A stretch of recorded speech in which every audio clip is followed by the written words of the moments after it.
It's 8 p.m. in Banjul, and this is QTV News coming to you live from our studios on Caraba Avenue with me, Ansumana Esonyasi. First, the main news headlines. President Barrow launched the maiden National Youth Service Scheme, NYSS, on Friday to work on a long-term plan to make the NYSS compulsory for UTG graduates. The National Assembly members for Upper Salum and Nyanija introduced private members' bills to amend the Constitution and Medicines and Related Products Act. On Friday, Sidi Keita, the Gambia's Minister for Finance and Economic Affairs, presided over the official inauguration of a newly established state-owned Enterprises Regulatory Commission. Today, the 8th of September, is International Literacy Day to raise awareness and find solutions to literacy problems. And in international news, the first ever Africa Climate Summit ended on Wednesday in Kenya with a call for world leaders to endorse global carbon taxes to fund climate action. Stay tuned for more on these and other stories.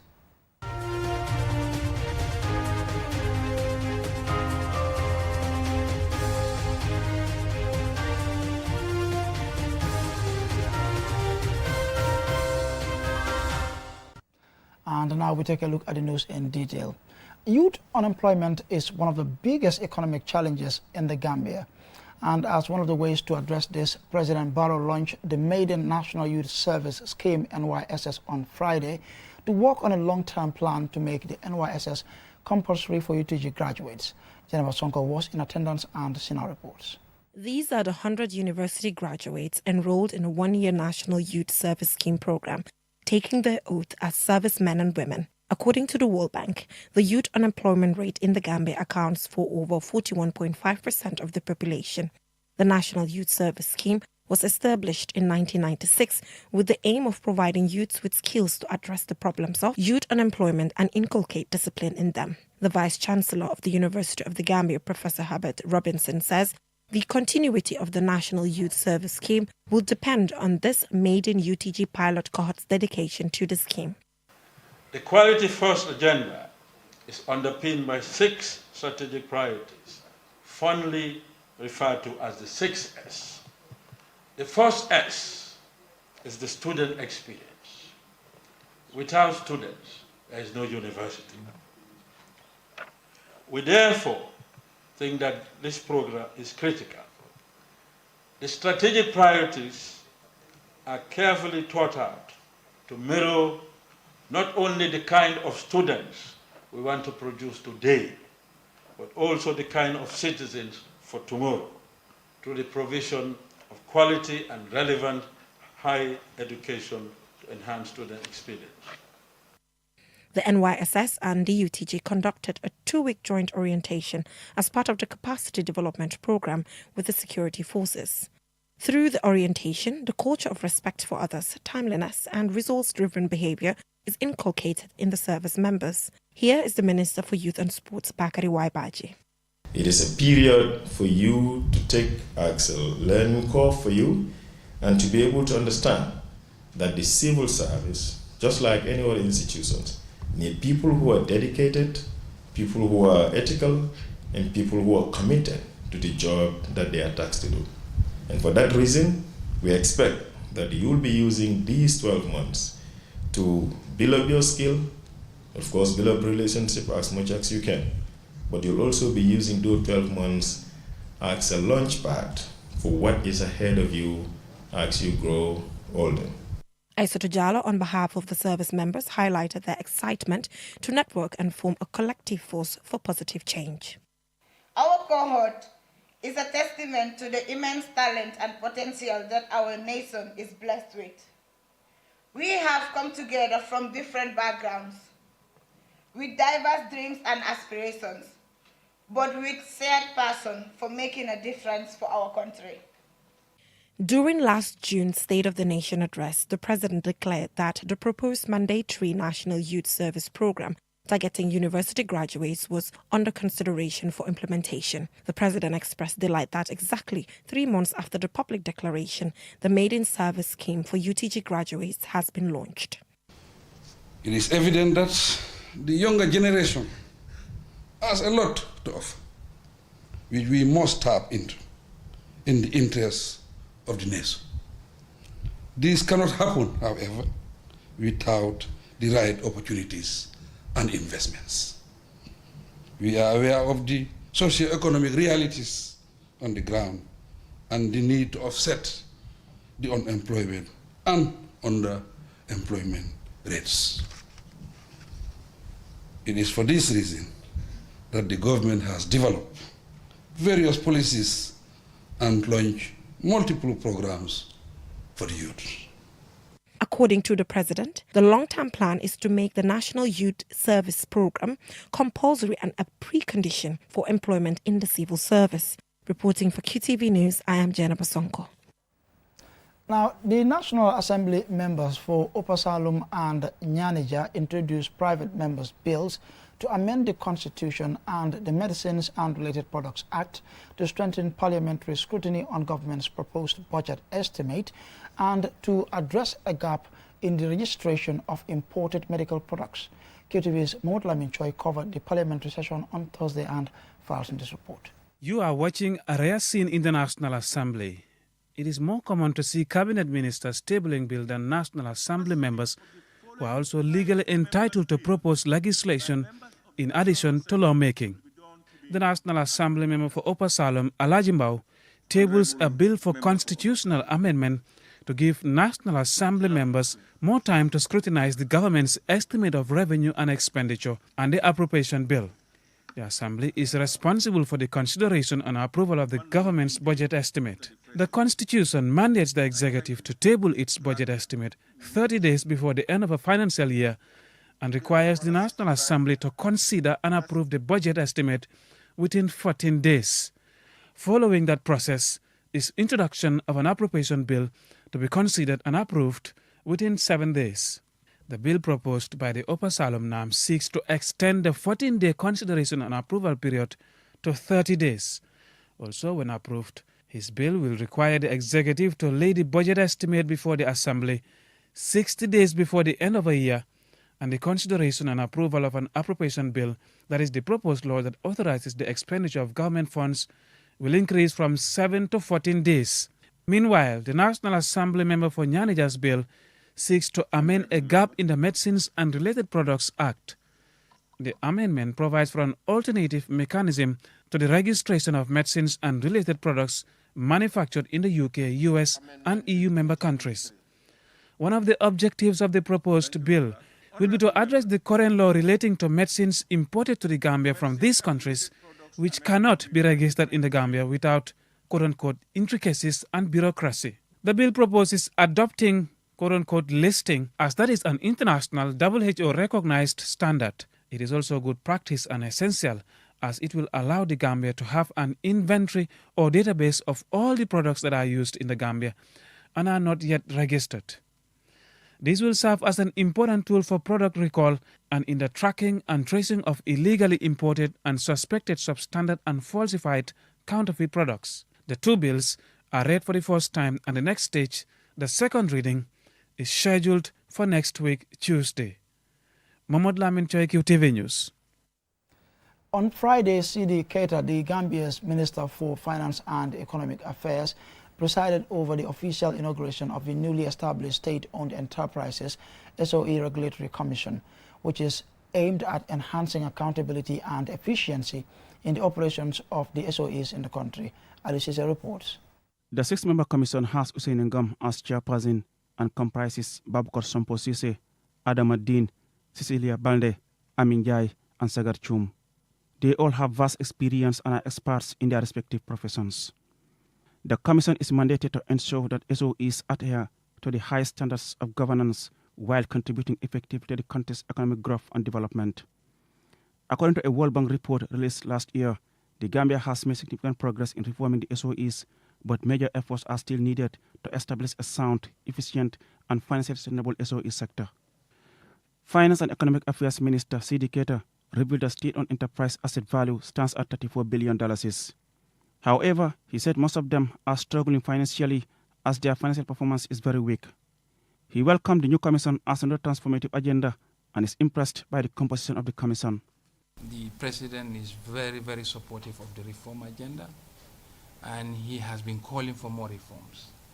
We are one of the few African countries who have voluntarily offered themselves to a country diagnostic study under the approval of His Excellency the President.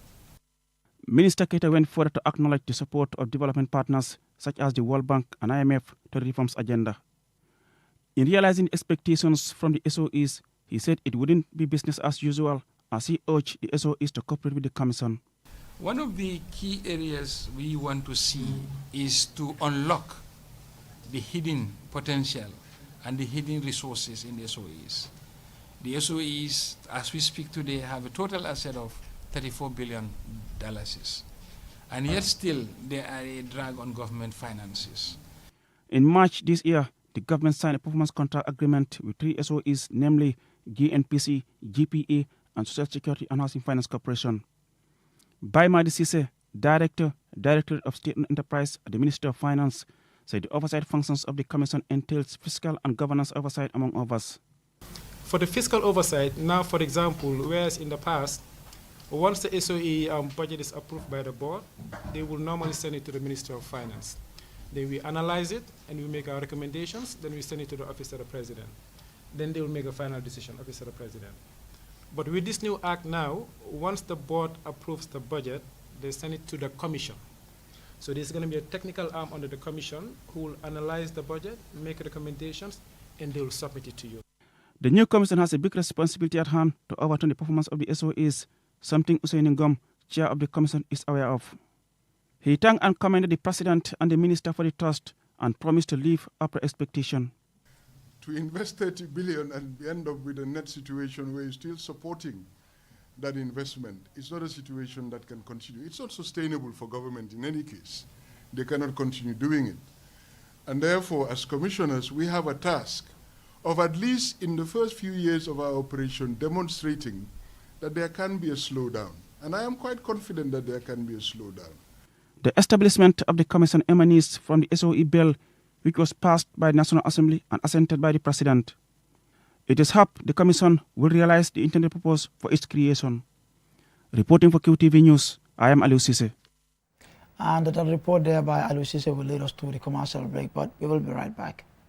The future is now with QCell's 5G network. Experience speeds like never before with our new 5G Rocket Fixed Internet plan. Get speeds from 10 Mbps to 100 Mbps. Your 5G-enabled devices. Walk into QCell headquarters to get one of our 5G routers and experience the true feeling of 5G. Only with QCell. QCell brings you the future. Tech, innovation, incredible speed. The future is now. For more information, call our customer care on 111. QCell, Sunyapus. We innovate, others follow. Terms and conditions apply.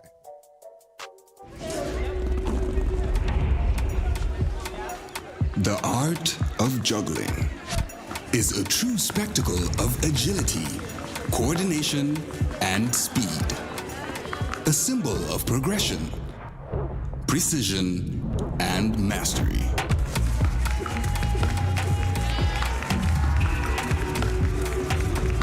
"5G speed is like having the juggler in your pocket. With lightning-fast download and upload speeds, you'll easily be able to juggle even the busiest workdays. Whether you're a busy entrepreneur, a creative, or just someone who wants to stay connected. Juggle your tasks with ease with QCell 5G speed. The future is here. It's fast, reliable, and efficient. First brought to you by QCell. We innovate, others follow.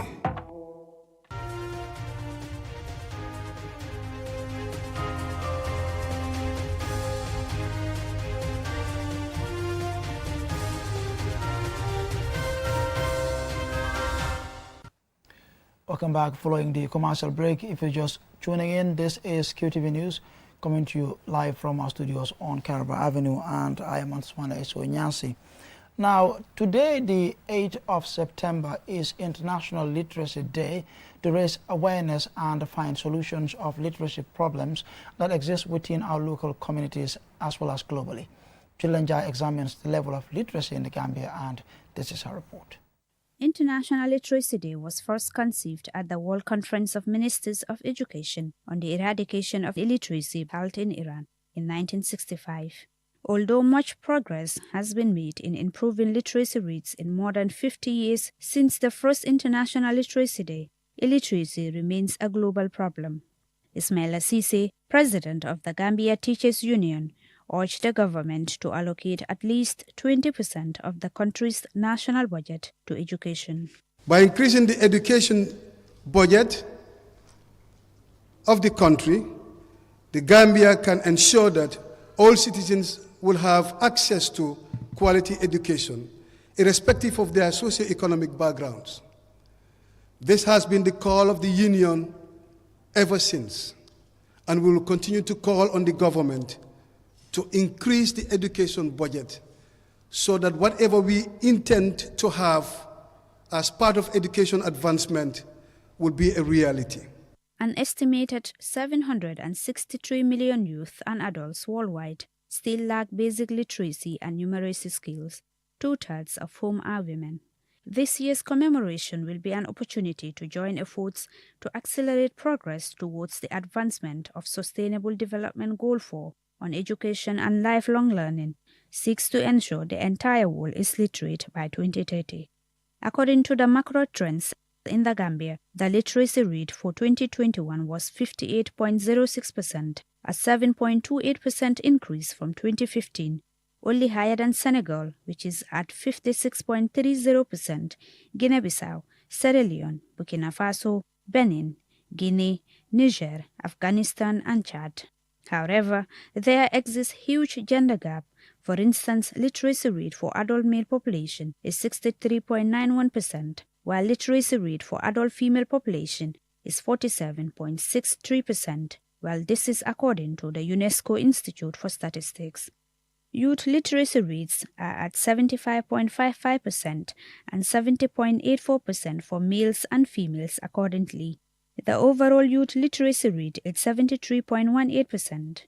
In order to achieve SDG 4 by 2030, Gambia needs to invest heavily in education. As of 2020, the Gambia allocated only around 15% of its national budget to education, falling short of the regional benchmarks. Marie Antoinette Kaur, the General Secretary of the Gambia Teachers Union, expressed appreciation for the contributions made by women in education. Female leaders in education are essential to both social and economic growth and can serve as role models for young girls. The momentum is with us, and we owe it to every girl and every woman to make the most of this opportunity. According to the stakeholders, Gambia currently faces issues such as overcrowded classrooms, inadequate infrastructure, insufficient teaching materials, and a shortage of well-trained teachers. These challenges hinder the quality of education and limits access to learning opportunities. By allocating more resources to education, the Gambia can address these issues and create a conducive learning environment for students, thus improving educational outcomes. For QTV News, I am Julden Yai. Now, the Gambia Hunters Association planted 300 wild fruit trees in the Sandu Kurau forest in the URR over the weekend to regenerate the lost species of insects, birds, and animals in the wild. Alaji A.F. Jallo was in attendance and Hina reports. The fruit trees found in the forests provide excellent habitats for a range of insects, birds, and animals. These sometimes overlooked species make important contribution to biodiversity. The Hunters Association converged in Sandu Kurau village in the Upper River region to plant 300 wild fruit trees in the forest.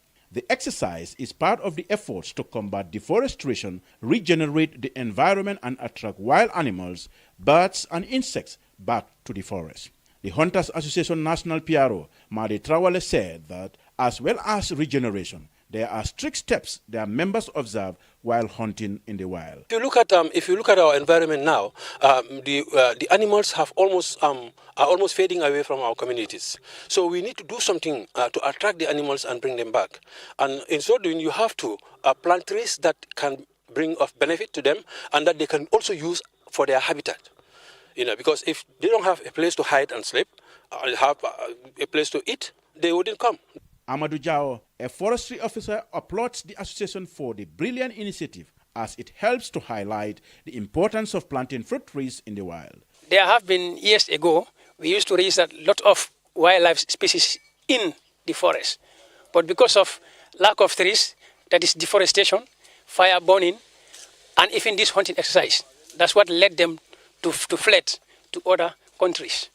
And then alongside, without trees, we cannot register a lot of rain. The Association National Treasurer, Sankon Drame, said their association will endeavor to replicate the same activity in all regions across the country to combat climate change and regenerate lost forest cover where both humans and animals will benefit. It's very important in our society, both human and animal consumption.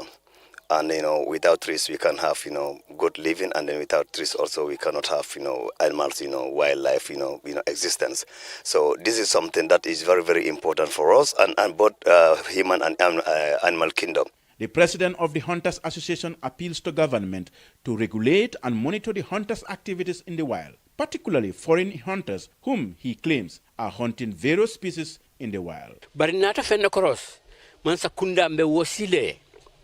Tubabo menu kabona mane kanajang ila fari kilingo tilikandi kilingo hanni ka million la jo amantol nafa. This is what we have observed. Firstly, we are appealing to government to monitor the foreign hunters coming to this country. With the number of animals and birds they kill within a season, even if they are paying millions, it wouldn't benefit us. Because if you add up the number they kill in a season, a hunter in the Gambia cannot hunt that in 60 years. Secondly, we want to collaborate with the Department of Wildlife to identify and secure 5-hectare land in every region where we can grow wild fruits, dig boreholes to provide water to sustain the survival of the trees. If care is not taken in this country, all our birds, animals, and insects will become extinct.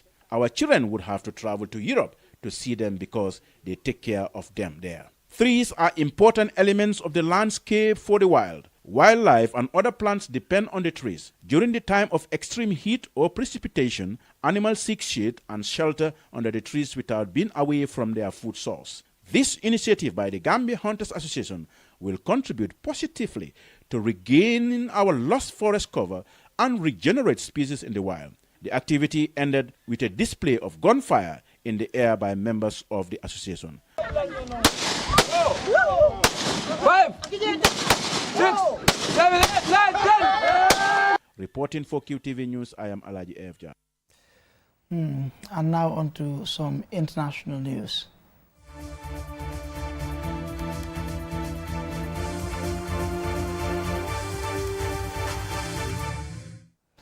Now, the first ever Africa Climate Summit ended on Wednesday with a call for world leaders to endorse global carbon taxes to fund climate action. The Nairobi Declaration also calls for financial reforms to help African countries. Lena Igwenyiba reports. The 3-day landmark Africa Climate Summit in Nairobi, Kenya, ended with leaders unanimously adopting the Nairobi Declaration, highlighting Africa's vulnerability to the climate crisis and called for more ambitious and progressive action from the developed world. Despite bearing the brunt of climate change impacts, Africa receives only approximately 12% of the necessary financing to address these challenges, as per researchers' findings. Additionally, African nations contend with borrowing costs that are 5 to 8 times higher than wealthier countries, leading to recurrent debt crisis and hampering climate response efforts. The declaration also calls for reforms in the global financial system, aiming to rectify the financial disparities burdening African nations. It further advocates processing the continent's abundant mineral resources within Africa. Throughout the summit, governments and private investors pledged billions of dollars to support green initiatives, including a substantial $4.5 billion commitment from the United Arab Emirates, host of the upcoming COP28 in November. However, the declaration underscores that achieving sustainable green growth across Africa, capable of meaningfully contributing to global decarbonization, necessitates a significant increase in funding. President William Ruto remarked, "Our shared understanding at the summit is clear. Africa is not just the cradle of humanity, it is the future. We demand equitable opportunities for our nations to access the investments required to unlock our potential. UN Secretary General Antonio Guterres, speaking at the summit, highlighted the potential for renewable energy to become the African miracle through collaboration between the continent, developed nations, financial institutions, and technology companies. Given Africa's conducive climate for solar power generation, Guterres urged collective efforts to transform Africa into a renewable energy superpower, emphasizing the importance of collaboration in achieving this goal. Reporting for QTV News, I am Lena E. Gwenyiba. And that's all about it for this bulletin, but before we take a leave of you, here's a recap for me and headlines. President Barrow launched the maiden National Youth Service Scheme, NYSS, on Friday to work on a long-term plan to make the NYSS compulsory for UTG graduates. The National Assembly members for Upper Salum and Nyanija introduced private members' bills to amend the Constitution and the Medicines and Related Products Act. On Friday, Sidi Keita, the Gambia's Minister for Finance and Economic Affairs, presided over the official inauguration of a newly established State-Owned Enterprises Regulatory Commission. And today, the 8th of September, is International Literacy Day to raise awareness and find solutions to literacy problems. In international news, the first ever Africa Climate Summit ended on Wednesday in Kenya with a call for world leaders to endorse global carbon taxes to fund climate action. That's all we have for you in this bulletin. To join us tomorrow, same time for more news. Thanks for watching.